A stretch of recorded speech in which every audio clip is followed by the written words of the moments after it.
العالمین ونصلی ونسلم علی سید الانبیاء والمرسلین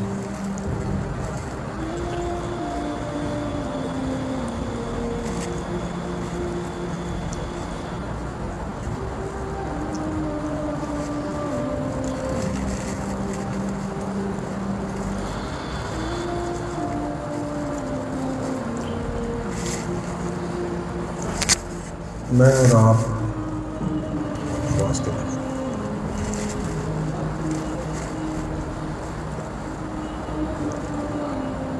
کوئی بھی ذی روح دو اجزاء کا مرکب ہے. ایک کا نام رکھا گیا جسد، جسم یا بدن کہہ لیں، اور دوسرے کا نام رکھا گیا روح.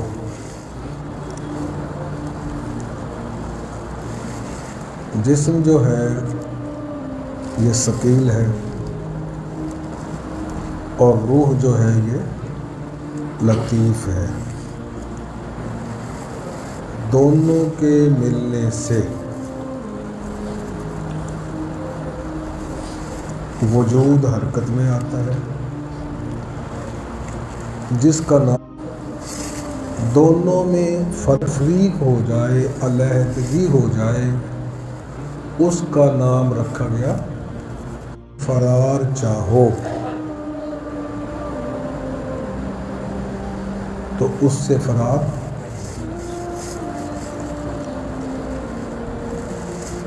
جسم اور روح، روح اور جسم کے ملنے کا نام.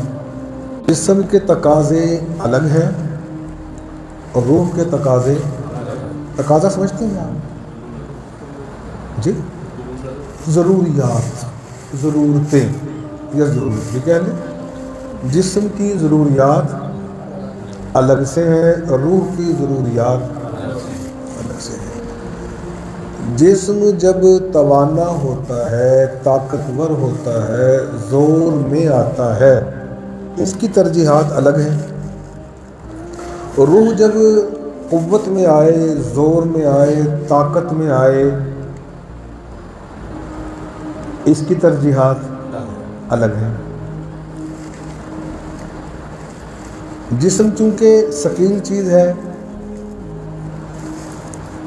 مٹی سے پیدا ہوئی ہے، تو یہ جب زور میں آتی ہے اور انسان کا تزکیہ طہارت نہ ہوا ہو، جسم کا حاکم نفس امارہ ہو، تو پھر جسم کی جو ترجیحات ہیں، ضروریات ہیں، وہ فسق و فجور ہے، وہ گناہ ہے، وہ گند ہے، غلاظت ہے، نجاست ہے، زوال ہے، ذلت ہے. ہر وہ کام جس سے روح کمزور ہوتی ہے وہ نفس امارہ کی حاکمیت کی وجہ سے جسم کی پسندیدہ خوراک ہے.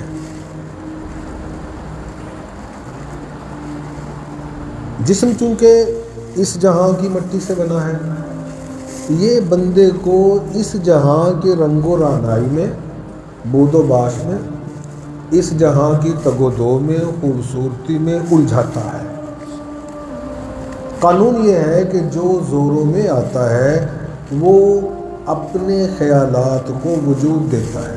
جو اس کا شوق ہوتا ہے، اس کی کوشش ہوتی ہے اور میری مرضیاں پوریاں ہوں کیونکہ حکومت میری ہے.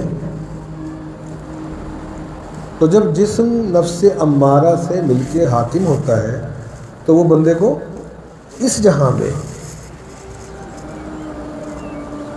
الجھاتا ہے.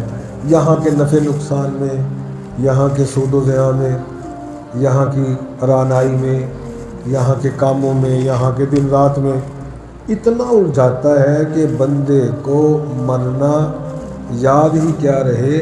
اگر کوئی موت کو یاد بھی دلائے کہ میاں یہیں کا سب کچھ، حتیٰ کہ جسم بھی یہیں رہ جانا ہے، گل سر جانا ہے، کیڑوں نے کھانا ہے، اور اگر ایسے الجھے ہوئے کو کوئی کہے کہ سبھی کچھ یہاں چھوڑ کے چلے جانا ہے، مر جانا ہے، تو کہتا تینوں موت تو سواب اور گل نہیں کرنی آندی. کیا کہتا ہے؟ یہ باتیں ہوتی ہیں ویسے کہہ رہا ہوں، تنوں کوئی اور کام تو مرا گے، مر جا گے. میں اگر شادی شدہ کوئی شریف آدمی ہو، حاجی انیس کی طرح کہے گا نکے نکے بچے نے جو کیا ہے، نکے نکے بچے نے. یہ توکل کے خلاف بات ہے. رب تعالیٰ پہ بھروسہ ہی نہیں ہے کہ اللہ پالنے والا ہے، اللہ رب الارباب نہیں ہے، اللہ رب العالمین نہیں ہے، رب السماوات والارض نہیں ہے. میرے بچے دو پارے ہو جائیں گے اللہ. استغفر اللہ، لا حول. میاں جو اللہ پہ بھروسہ کر لیتا ہے اللہ اس کے لیے کافی ہو جاتے ہیں. تو یہ شیطان ہے، یہ یعدکم الفقر، وہ تمہیں حالات کی تنگی سے خائف کرتا ہے، ڈراتا ہے. انج ہو جائے گا، انج ہو جائے گا، تیرا سٹیٹس لو ہو جائے گا، تو تیرا کوئی سلام نہیں کرنے لگا، تنو انج ہو. کچھ بھی نہیں ہوتا. کیا ہوتا ہے؟ ہمارے حضرت امام الاولیاء اللہ رحمۃ اللہ علیہ فرمایا کرتے تھے میاں یہ ناک تو کٹتی ہی کٹتی ہے. یہ ناک تو جسے ہم بچاتے بچاتے خود گمراہ ہو جاتے ہیں، یہ ناک تو میں نے تو ایک ہی دفعہ کٹوا لی تھی جب سے میں سکھی تھی. سمجھ رہے بات کو؟ تو جو مسائل ہیں، گنجائش ہے، اس کے مطابق حالات کو فیس کرے. جب اس جسم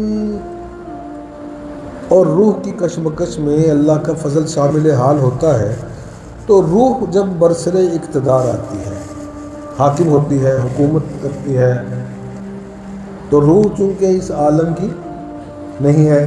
روح کہاں کی ہے؟